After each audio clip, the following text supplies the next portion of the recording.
I wrote this poem for Shihan because several months ago I witnessed a poetry show that left me so inspired.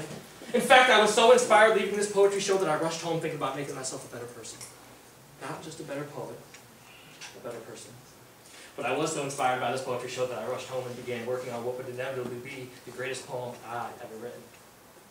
My health. I began to write my health. I too have struggled with weight issues my entire life. Even losing 50 pounds or more at a time, only to get it back just like that. And they say that fat people are funny, but it's really hard to disagree because there have been so many. But I'm going to put it to you like this. You see, there's one thing that every overweight person knows. Emily, if you struggle with your weight as a young person, you're bound to be the butt of many jokes. So you might as well learn to be funny. That's what I did. It was a coping mechanism. But I believe that poor eating habits and obesity are amongst the greatest concerns affecting our culture today, so it's no longer a laughing matter to me. In fact, I think about it more tragically since I am one of those people who are addicted to the foods that are right for me. Sometimes I find encouragement through poetry.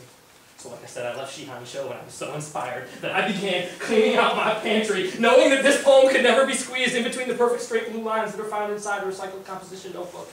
And knowing that this poem would have to somehow force my listeners to read between proverbial lines and find the place where this poem connects to them. So no, this poem has never been written on paper. This poem has been written on my internal organs. Knowing that my body is a church, a temple. So it's no wonder why we call them organs.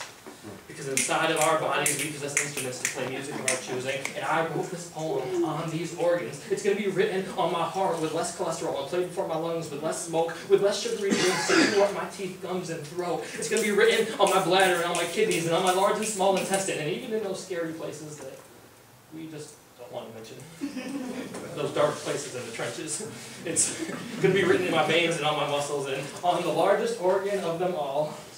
Come on, y'all, my skin. My skin is the largest human organ, and if I work hard enough, and if I'm so blessed, one day this poem will be written on every frown and on every wrinkle, on every smile and on every dimple, on every scar and on every blemish, and then I'll be so good at poetry I won't even say ish. I'll just stand up here and make faces. And you will lift the message from my faces, receiving every sign and all the traces of the places that I lived and the bases that I covered in the standing kitchen chases, and you will still hear me when I'm gone from any silent chosen voices. Because I believe life is all about chance and choices. You live with the choices you make, but you die letting chance dictate your mistakes. See, I believe even your mistakes should be calculated.